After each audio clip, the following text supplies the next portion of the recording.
Bismillahirrahmanirrahim. Assalamualaikum warahmatullahi wabarakatuh. Berjumpa lagi dengan Ustadz dalam video pendidikan agama Islam atau PAI untuk kelas 3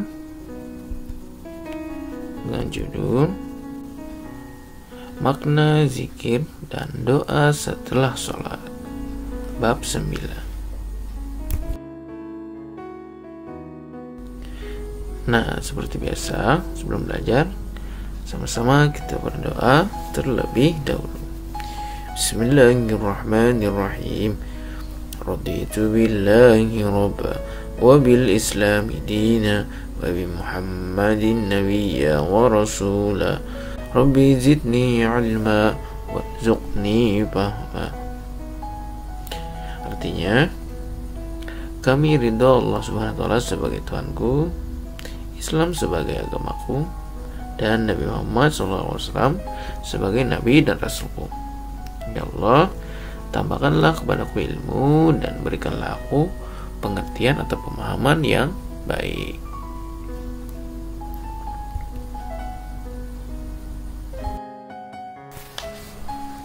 Nah, soleh-soleha. Nah, peta konsepnya yaitu pelajaran kita makna zikir dan doa setelah sholat. Kemudian yang pertama, makna zikir dan doa setelah sholat. Kemudian yang bagian B-nya, bacaan zikir dan tata cara doa setelah sholat. Nah, sebelum lanjut ke pembelajaran inti, saya mau tanya dulu tentang pembelajaran yang lalu. Yang masih ingat? Ya, tata cara sholat yang baik dan benar. Nah, kemarin sudah kita pelajari tentang syarat-syarat sholat. Nah, yang pertama syarat wajib dan syarat sah sholat. Nah, syarat wajib yaitu harus Islam, berakal, balik, dan telah sampai dakwah kepadanya. Kemudian terjaga atau sadar, itu adalah syarat wajibnya. Yang kedua, syarat sah sholat yaitu mengetahui waktu sholat, suci badan, suci pakaian, suci tempat sholat, suci dari hadis kecil dan hadis besar, menutup aurat, dan tentunya harus menghadap kiblat. Kemudian masih ingat rukun sholat ada berapa? Rukun sholat kemarin ada berapa?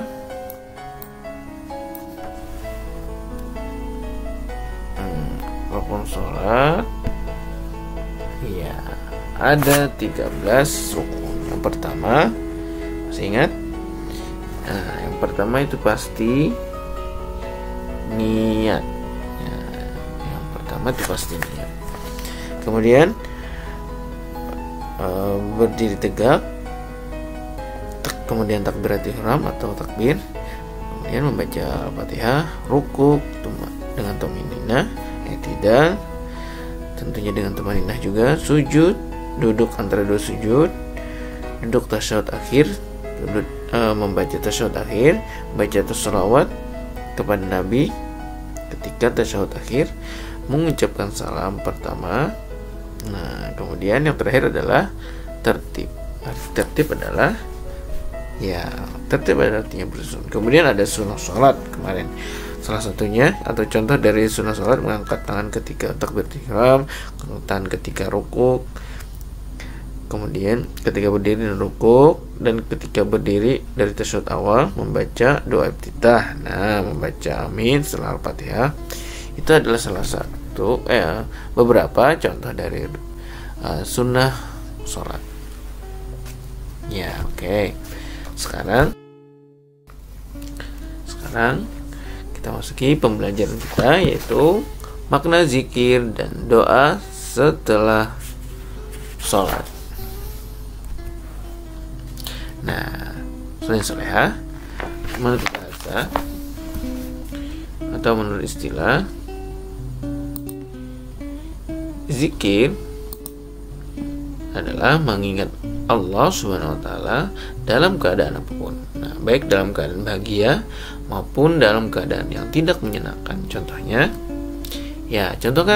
Contohnya keadaan bahagia yaitu sedang mendapat nilai ujian sekolah yang sangat baik. Nah, kemudian dalam segala keadaan kita harus selalu berzikir atau berdoa kepada Allah Subhanahu wa taala. Karena Allah lah salah satu-satunya tempat kita untuk meminta dan bergantung. Nah, zikir atau zikru atau zikra itu artinya adalah ingat atau mengingat Allah. Nah, zikrun atau bahasa adalah ingat atau mengingat. Mengingat siapa? Tentunya adalah mengingat Allah. Lanjut. Kemudian doa. Doa artinya adalah permohonan atau permintaan dari seorang hamba kepada Tuhannya dengan mengucapkan ucapan yang baik yang dikehendakinya. Itu ada arti dari doa. Kemudian doa juga disebut meminta atau memohon. Ini doa meminta atau memohon. Nah, kepada Allah SWT seperti kita berdoa semoga mendapatkan kemudahan dalam menuntut ilmu dan diberikan kemudahan rezeki kepada orang tua kita untuk bekal menuntut ilmu.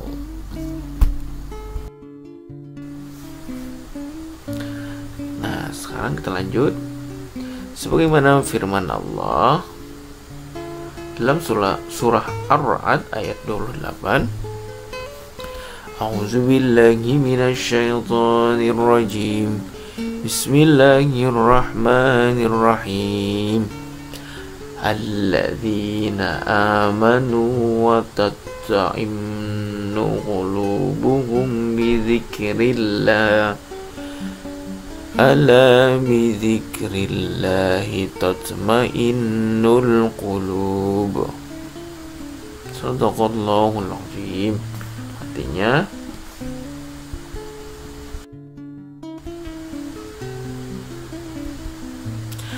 yaitu orang-orang yang beriman dan hati mereka menjadi tentram dengan mengingat Allah. Ingatlah, hanya dengan mengingat Allah hati menjadi tentram. Quran surah Ar-Ra'd ayat 28. Nah, surah Ar-Ra'd tadi tentunya anak-anak sering mendengar apabila orang-orang mau berzikir atau membaca la ilaha illallah di pengajian, di tahlilan. Nah, biasanya dimulai dengan surah Ar-Ra'd ayat 28 tadi. Alladzina amanu wa tatma'innul qulubuhum bi dzikrillah. Ala bi dzikrillah tatma'innul qulub. Ya kan? Nah,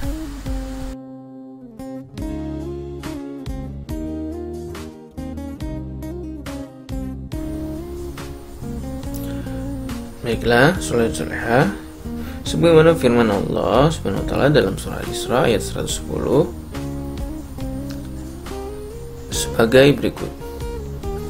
A'udzubillahi minasyaitonir rajim. Bismillahirrahmanirrahim.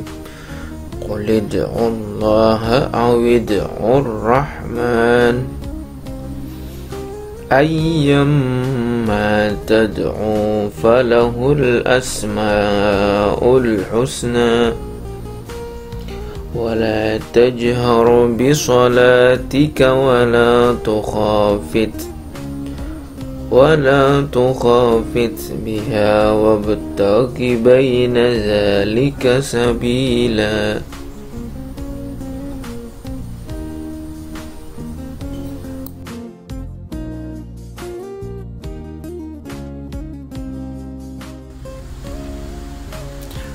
Artinya, katakanlah Muhammad, serulah Allah dan serulah Ar-Rahman dengan nama yang mana saja kamu dapat menyeru.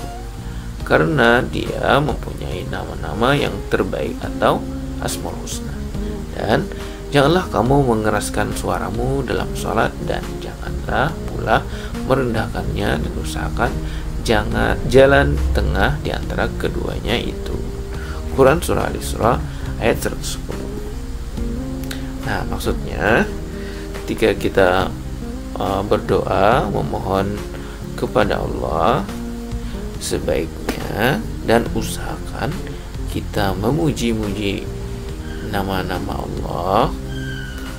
Kemudian jangan mengeraskan suara atau teriak-teriak waktu berdoa, dan jangan pula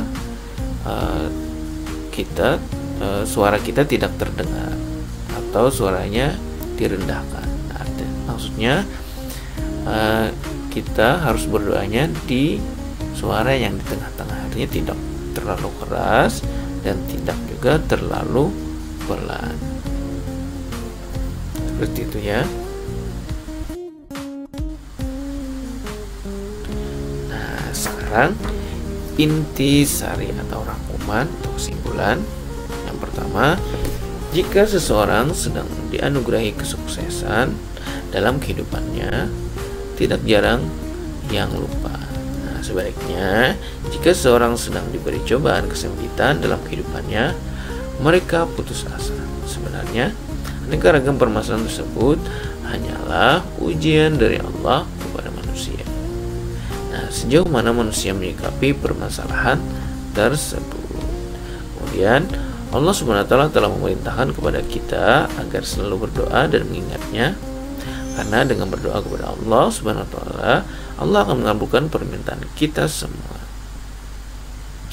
Nah, seperti yang terjadi sekarang dan beberapa minggu terakhir ini, kita diuji oleh Allah, yaitu berupa bencana alam, yaitu banjir. Nah, di situ Allah memberikan ujian kepada manusia, sejauh mana manusia menyikapi permasalahan tersebut. Seperti itu ya.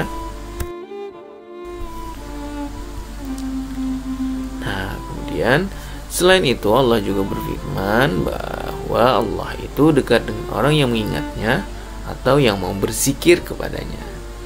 Nah, jika orang itu dekat kepada Allah SWT, Allah akan mengabulkan permohonan hamba yang berdoa kepada Allah.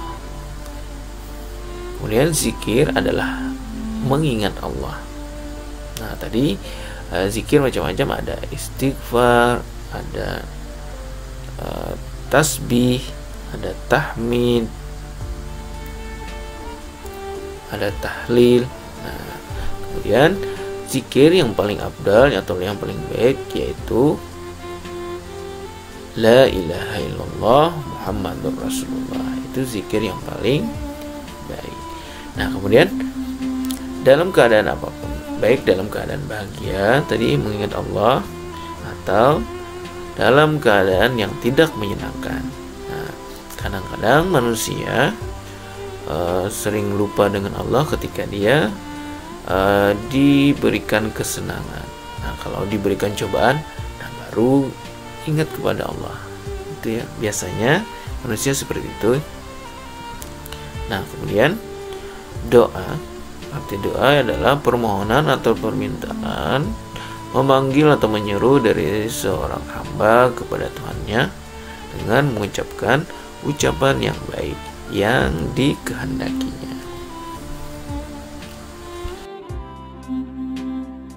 Nah, soleha, sampai di sini dulu video pembelajaran kita pada hari ini. Semoga dengan video pembelajaran kita pada hari ini bisa bermanfaat untuk Ustadz dan untuk kalian. Sebelum mengakhiri pembelajaran, sama-sama kita baca hamdalah. Alhamdulillahirrahmanirrahim. Sampai berjumpa lagi di video pembelajaran berikutnya. Salah khilaf, mohon maaf. Jazakumullahu khairan katsir. Wassalamualaikum warahmatullahi wabarakatuh.